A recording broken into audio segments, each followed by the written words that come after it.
প্রিয় দেশবাসী, আসসালামু আলাইকুম। এই অস্থিরতার মধ্যে আমি আমার সকল প্রিয় বাংলাদেশিকে আহ্বান জানাচ্ছি এবং অনুরোধ করছি, যারা আমাদের আসন্ন স্বাধীনতা দিবস উদযাপন করেন, তারা যেন আমাদের মর্যাদা, ঐক্য ও সংস্কৃতিকে সমুন্নত রাখেন। বাংলাদেশের স্বাধীনতা দিবসের তাৎপর্য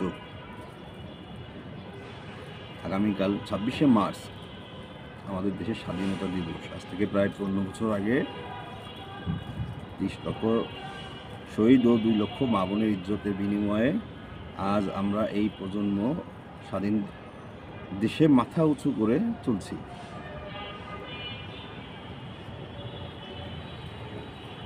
বাংলাদেশের স্বাধীনতা দিবসের তাৎপর্য আমি একটু সামান্যভাবে একটু উল্লেখ করি। যেমন ঐতিহাসিক প্রেক্ষাপট, 1971 সালে পাকিস্তান থেকে স্বাধীনতা ঘোষণার দিনটিকে স্মরণ করে প্রতি বছর 26শে মার্চ বাংলাদেশের স্বাধীনতা দিবস পালিত হয়।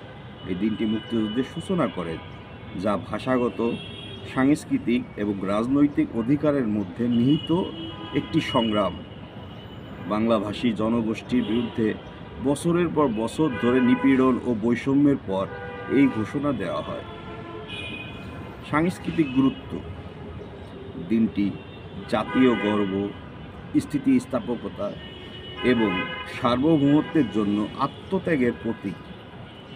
এটি স্বাধীনতার জন্য যারা লড়াই করেছিল তাদের সাহস ও দৃঢ়তার অনুস্মারক হিসেবে কাজ করে। বিশেষত বাংলাদেশ লিবারেশন আর্মি এবং বেসামরিক যারা এই কারণটিকে সমর্থন করেছিল, তাদের অবদানকে তুলে ধরে। আধুনিক প্রাসঙ্গিকতা, আধুনিক সময়ে সমসাময়িক প্রেক্ষাপটে স্বাধীনতা দিবস জাতির অগ্রগতি প্রতিফলিত করার, এর অর্জনগুলি উদযাপন করার এবং চলমান চ্যালেঞ্জ মোকাবেলার একটি প্ল্যাটফর্ম হিসেবে কাজ করে। এটি একটি গণতান্ত্রিক রাষ্ট্রের সদস্য হিসেবে তাদের অধিকার এবং দায়িত্ব সম্পর্কে সচেতন উৎসাহিত করার সময় বাংলাদেশি নাগরিকদের মধ্যে ঐক্য প্রচার করে। বর্তমান পরিস্থিতিতে স্বাধীনতা দিবস উদযাপন, বর্তমান পরিস্থিতিতে আমরা যে সামাজিক সোশ্যাল আনরেস্ট, পলিটিক্যাল আনরেস্টের ভিতর আছি, তার ভিতর থেকে আমাদের এই দেশের স্বাধীন সার্বভৌমত্ব, আমাদের দেশের যে একটা উৎসাহ উদ্দীপনার মধ্যে কীভাবে আমরা পালন করতে পারি তার একটা ধারণা। যেমন বর্তমান সামাজিক রাজনৈতিক আবহাওয়া এবং সম্ভাব্য চ্যালেঞ্জগুলি বিবেচনা করে এখানে স্বাধীনতা দিবস উদযাপনের জন্য আমি কিছু পরামর্শ তুলে ধরলাম। যেমন এক, ভার্চুয়াল সমাবেশ। আমরা এখন ডিজিটাল, ভার্চুয়াল সমাবেশ সংগঠিত করার জন্য অনলাইন প্ল্যাটফর্মগুলি ব্যবহার করে লোকেরা স্বাধীনতার সাথে সম্পর্কিত গল্প, কবিতা, গান ভাগ করে নেওয়ার অনুমতি দেয়। সম্প্রদায়ের অনুভূতি বাড়িয়ে তোলে। 2, সোশ্যাল মিডিয়া ক্যাম্পেইন। স্বাধীনতা দিবস সম্পর্কিত হ্যাশট্যাগ ব্যবহার করে একটি প্রচারণা শুরু করুন। আগামীকাল তো স্বাধীনতা দিবস। নাগরিকদের ছবি, স্মৃতি বা তাদের কাছে স্বাধীনতার অর্থ কী তা চিন্তা ভাবনা ভাগ করে নিতে উৎসাহিত করুন। 3, পতাকা উত্তোলন ও সাজসজ্জা। গর্বের প্রতীক জাতীয় পতাকা প্রদর্শন এবং পতাকার ঐতিহ্যবাহী রং সবুজ এবং লাল দিয়ে সাজাতে বাড়ি বা কমিউনিটি স্পেসগুলো উৎসাহিত করতে পারি আমরা। সামাজিক অনুষ্ঠান এবং পারফরমেন্স। বাংলাদেশি শিল্পী সঙ্গীত এবং নৃত্য প্রদর্শন করে এমন স্থানীয় সাংস্কৃতিক পারফরমেন্সের আয়োজন বা অংশগ্রহণ করুন। এটি স্বাস্থ্যবিধি অনুসরণ করে বা ভার্চুয়ালি ব্যক্তিগতভাবে করা যেতে পারে। 5, শিক্ষা কার্যক্রম। স্বাধীনতা আন্দোলনের ইতিহাস নিয়ে বিভিন্ন ব্যক্তি ও সম্প্রদায়ের অবদানের কথা তুলে ধরে সেমিনার ও আলোচনা করা। এটি স্কুল, বিশ্ববিদ্যালয় বা কমিউনিটি সেন্টারে করা যেতে পারে। 6, কমিউনিটি সার্ভিস। দাতব্য ড্রাইভ, স্থানীয় পার্কগুলি পরিষ্কার করা, বা সুবিধা বঞ্চিত সম্প্রদায়গুলিকে সহায়তা করার মতো সম্প্রদায় পরিষেবা কার্যক্রম জড়িত হন। এটি সংহতি, সম্মিলিত দায়বদ্ধতার চেতনাকে উৎসাহিত করে।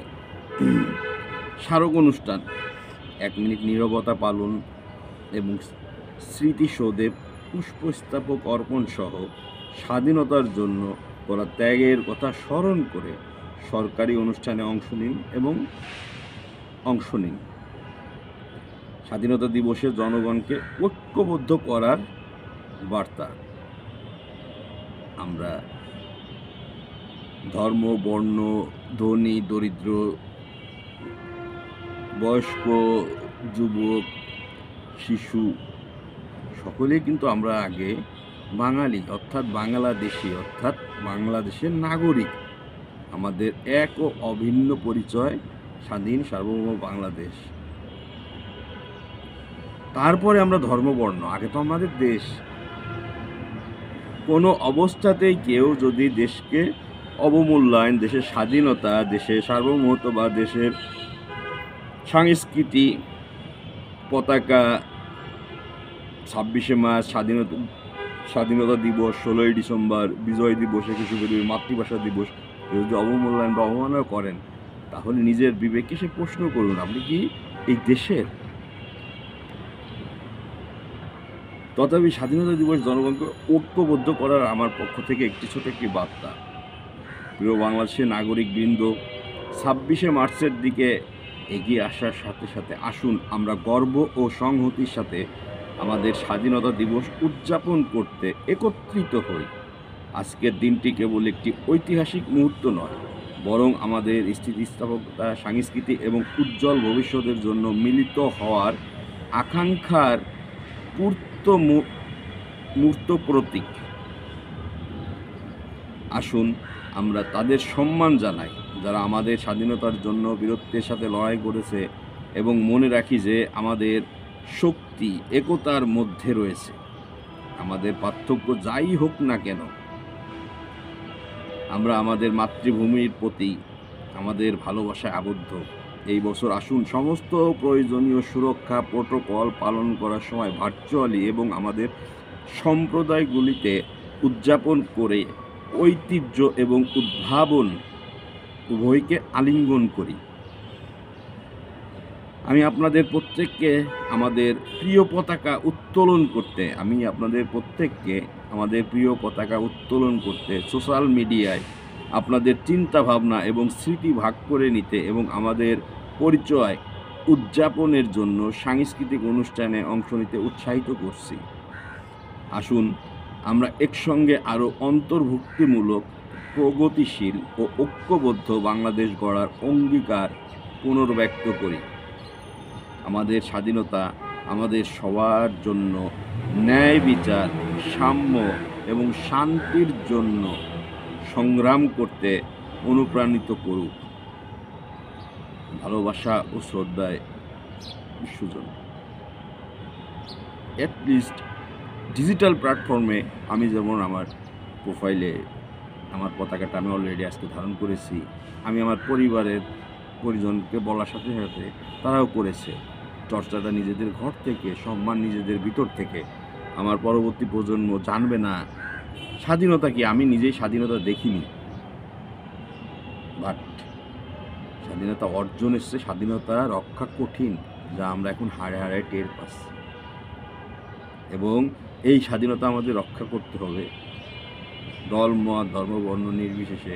প্রথমে আমাদের বাংলাদেশ বিষয়ে, জাতীয় বিষয়ে সব কিছুর ঊর্ধ্বে ভুলে গিয়ে এক কাতারে, একসাথে, একভাবে চিন্তায়, এক চেতনায় আগাতে হবে। এবং আমরা দেশকে ভালোবাসি কি না, আসুন অ্যাটলিস্ট ডিজিটাল প্ল্যাটফর্ম আর বাসা বাড়িতে পতাকা উত্তোলন অন্তত 1 মিনিটের জন্য হলেও আসুন করি। আমি করব, আমার পরিবার পরিজন, আমার আত্মীয়স্বজনকে তারাও করবে। আপনাদের সকলকে অনুরোধ জানাচ্ছি 30 লক্ষ শহীদের প্রতি সম্মান প্রদর্শন এবং সেই সাথে তাদের দেওয়া রক্তের বিনিময়ে আমাদের যে আজ এই স্বাধীন বাংলাদেশে মাথা উঁচু করে চলছি আমরা, তাদের প্রতি গভীর শ্রদ্ধা প্রদর্শন করি। ধন্যবাদ।